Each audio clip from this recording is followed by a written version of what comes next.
My dead wife won't stop texting me, and it's getting creepier. Started subtly, a ghost in the machine. 6 months.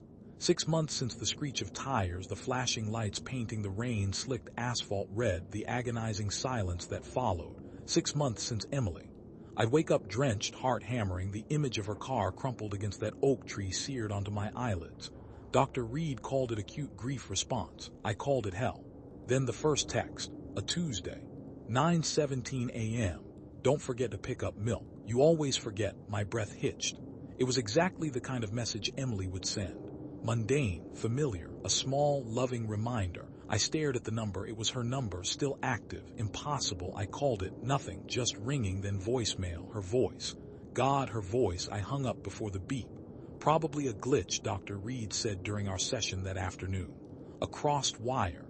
Happens all the time. Easy for her to say. She wasn't the one staring at a dead woman's number flashing on her phone. I tried to dismiss it. Spam. A sick joke. Anything but her. The next day, another text. Remember that time we got lost in the woods and ended up eating those questionable berries? Good times, a specific memory, a terrible, hilarious memory. We'd both been sick for days. Only Emily and I knew about the berries. I hadn't told anyone. Panic gnawed at me.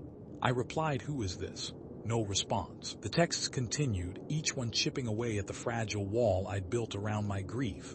Inside jokes, nicknames, details only Emily would know. The blue dress, it's in the back of the closet, wear it for me.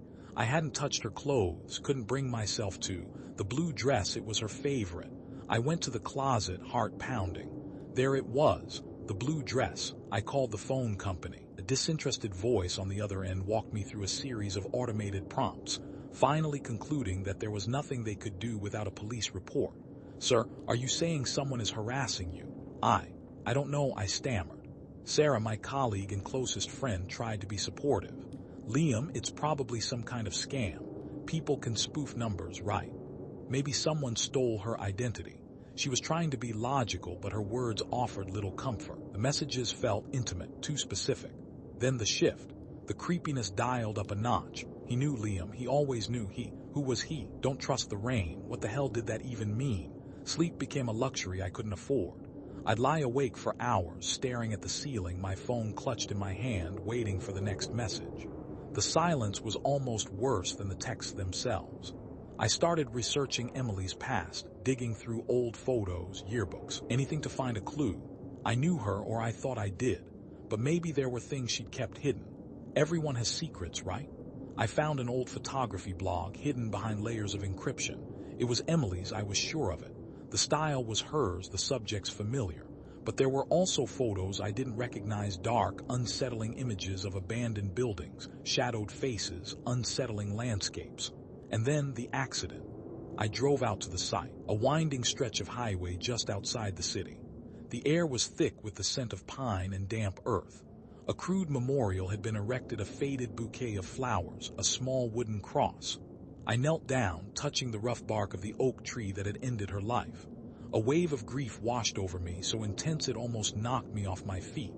I found something half buried in the dirt, a small silver locket. I opened it. Inside, a tiny, faded photograph. Not of me, not of anyone I recognized. A man with piercing blue eyes and a cruel smile. Back in the city, I stopped at a local coffee shop. The barista, a girl with bright pink hair, recognized me. "You're Emily Carter's husband, right? I'm so sorry for your loss. She used to come in here all the time." I showed her the locket. "Did you ever see her with this?" She frowned. "No, but there was this one guy, older, kind of creepy. He'd always stare at her. I think his name was Hemlock." Hemlock? The name prickled my skin. There was an old man named Hemlock who lived down the street from me. He always kept to himself, never spoke to anyone. I went to his house. A dilapidated Victorian shrouded in overgrown vines. The front door creaked open when I knocked.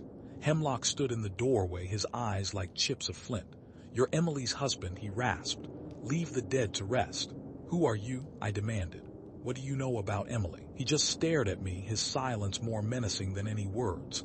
Then he slammed the door in my face. That night the texts took a darker turn.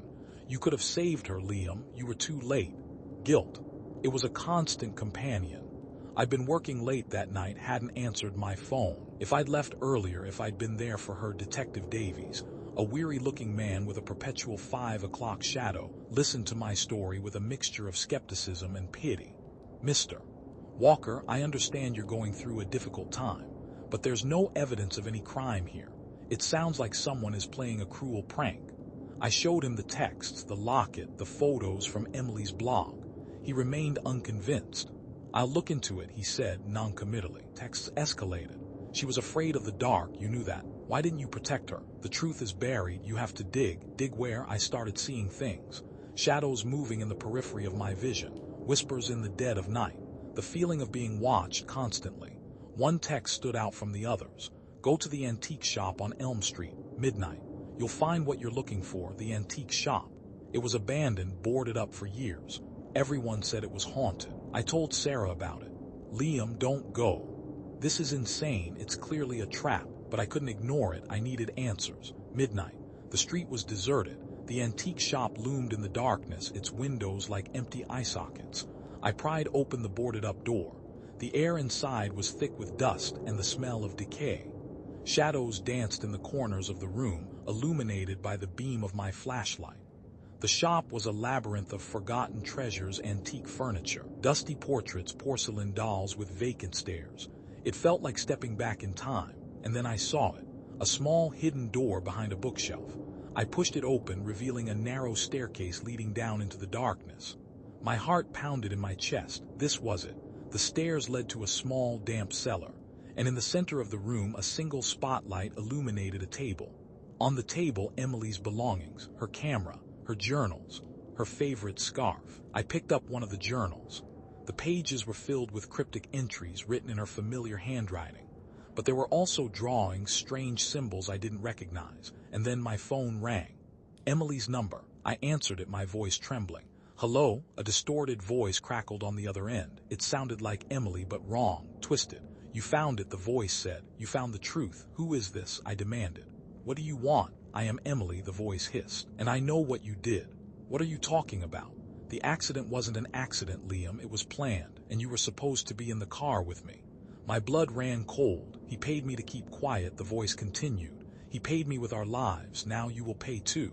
Suddenly the lights went out. I spun around, my flashlight beam cutting through the darkness. A figure emerged from the shadows. I couldn't make out its face, but I knew who it was. Hemlock. He lunged at me, a glint of metal in his hand. I scrambled backward, knocking over a table. He swung the knife, grazing my arm. I kicked him, sending him stumbling. I ran, scrambling up the stairs and out into the street. I didn't stop running until I reached the police station. Detective Davies listened to my story, his face grim.